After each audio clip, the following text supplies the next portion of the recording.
Have you ever heard of the house systems of astrology?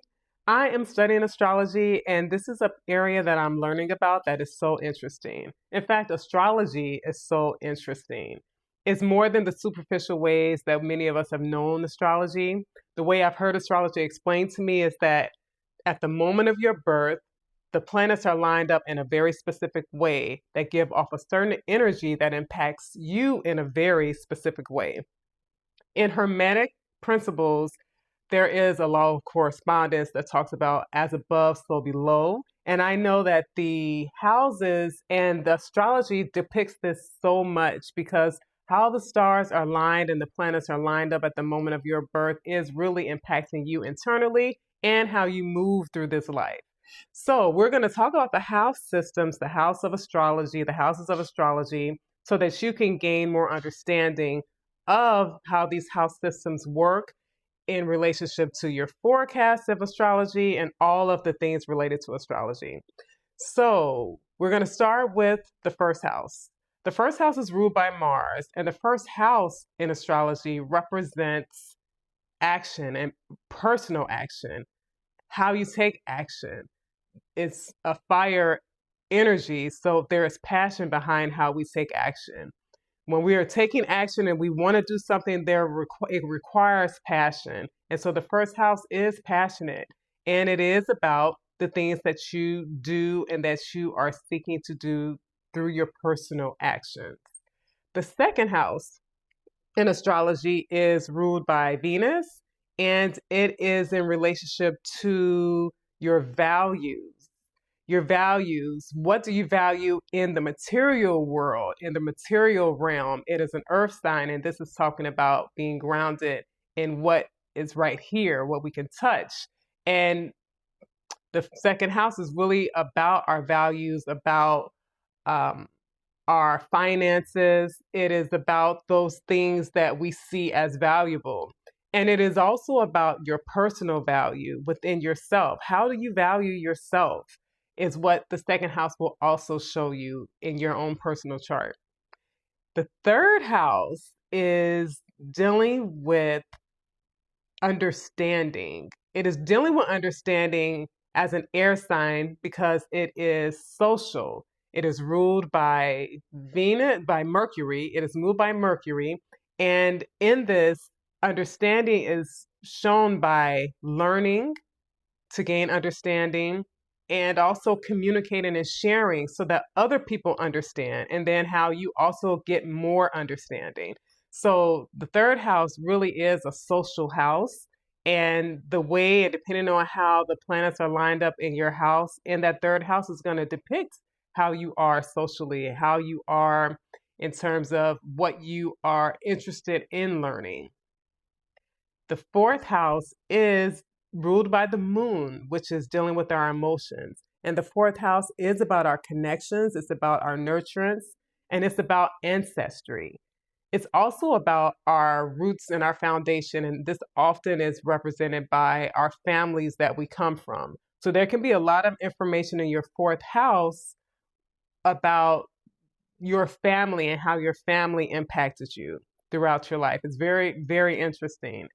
That aligns in my chart so much. It's just almost makes your hairs on your back of your neck stand up. All right, so the fifth house. Fifth house is dealing with creativity.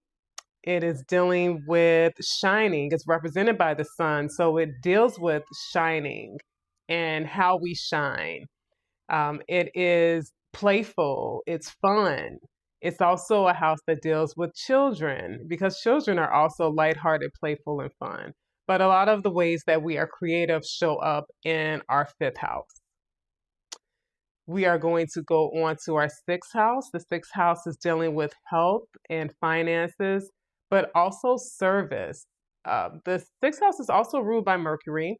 And it's ruled by Mercury in this way of learning because it's learning from the lens of analyzing things. It is analyzing to understand how to serve. And it serves and it deals with health. So it can deal with your health. It can deal with what you do in a profession as it relates to health. There are a lot of ways that can show up. but the sixth house is dealing with health and service. The seventh house is dealing with partnerships, usually one-on-one partnerships. So you can think about friendships, one-on-one friendships, but especially romantic relationships, business partnerships, thinking about often how we can see partnerships show up. That's represented in our seventh house. And it's also a social house. It's an air ruled by, it's an air sign or an air house. And air is, think about air as going out and blowing. It goes all over. It's social. And so the seventh house does deal with social ways of partnerships, and it's ruled by Venus. Our eighth house is dealing with our psychology, our connections, more so in terms of shared resources. And, we can be really bonded to someone based on what we have to share, what resources we share. Sometimes you could think of even inheritances that can show up in the eighth house. But deep and unseen things also show up in the eighth house. The eighth house can also represent transformation. It is ruled by Scorpio. And it can also represent where transformation occurs and how transformation occurs. Our ninth house is dealing with higher learning. It is dealing with higher learning. It is dealing with spirituality, religion, expansion especially. It really deals with how we expand, and that comes from getting knowledge. It's getting truth. It's really about getting truth to get knowledge to expand. It is ruled by Jupiter, which is also represented as luck and abundance. And so oftentimes in this house, you can see that being reflected as well. And then comes our 10th house. Our 10th house is dealing with career. It is dealing with community and legacy. It is dealing with our legacy. That's a big one there. What legacy are we leaving behind? And how are we doing that? Oftentimes we're doing that through our career. So it has a lot to do with our career in that area. It is a earth sign. It's an earth house. So in this way, it does this tangible thing by building. You do that in the physical world, and the earth houses are about the physical. And so the 10th house is about building a legacy. And oftentimes that can come through our career, but in other ways it can show up too. And then we're at our 11th house. Our 11th house deals with friendships. It deals with humanity. It deals with what we aspire for, what we can vision. It's the visionary house. How you see things to be. What do you want to bring into vision?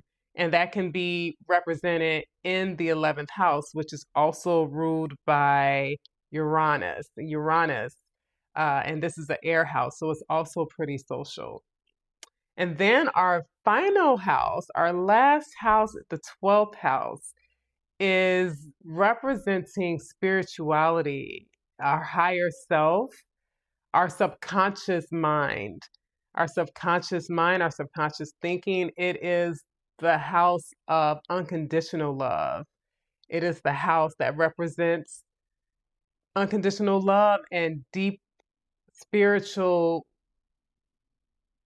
beliefs and how we move in a spiritual way, what shows up for us in a spiritual way. You can see that in the 12th house, which is ruled by Neptune, which can be disconnected and aloof, but it can also be where you get broader thoughts and get deeper insights. Spiritual downloads can be represented by the 12th house. All right, so those are the 12 houses of the house system. Let me know how I did. Let me know in the comment section what you felt about this. Did it give you any insight? And also, if you could like this video and subscribe to my channel, I would really appreciate it. And I will see you in my next video. Have a good night. Bye.